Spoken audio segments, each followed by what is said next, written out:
সকলে কেমন আছেন? আশা করি সবাই ভালো আছেন এবং ভালো থাকবেন। আমি মা তারার কাছে প্রার্থনা করি সকলেই যেন ভালো থাকেন, সুস্থ সুন্দরভাবে জীবনযাপন করেন।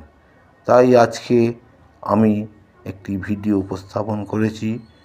যে সকল ব্যক্তি শত্রু সমস্যা ও আইনি সমস্যায় জর্জরিত তাদের জন্য আমি বলছি, এই ব্যক্তিরা প্রত্যেক মঙ্গলবার পীত বস্ত্র পরিধান করে পীত পুষ্পের মালা, পীত বর্ণের মিষ্টি, কাঁচা হলুদ, মেটে সিঁদুর নিবেদন করে কোনো বগলা মায়ের মন্দিরে পূজা দেবেন এবং পুষ্পাঞ্জলি নিবেদন করবেন এবং শেষে প্রণাম করবেন। ওম সর্বমঙ্গল মঙ্গলে শিবে সর্বার্থ সাধিকে শরণ্যে ত্র্যম্বকে গৌরী নারায়ণী নমস্তুতে।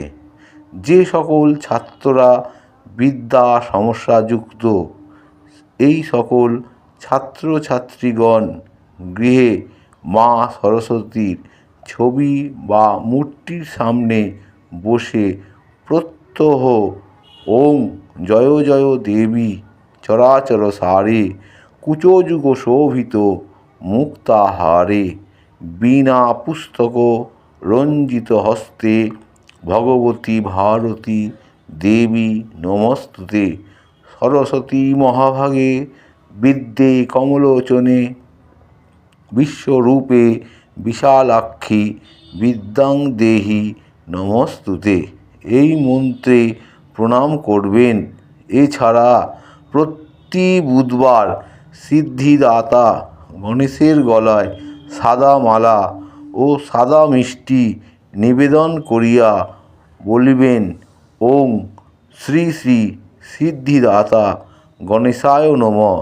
এই মন্ত্র 108 বার উচ্চারণ করে বিদ্যা থেকে বাধা যাতে দূর হয় মা সরস্বতী এবং গণেশের কাছে প্রার্থনা করবেন।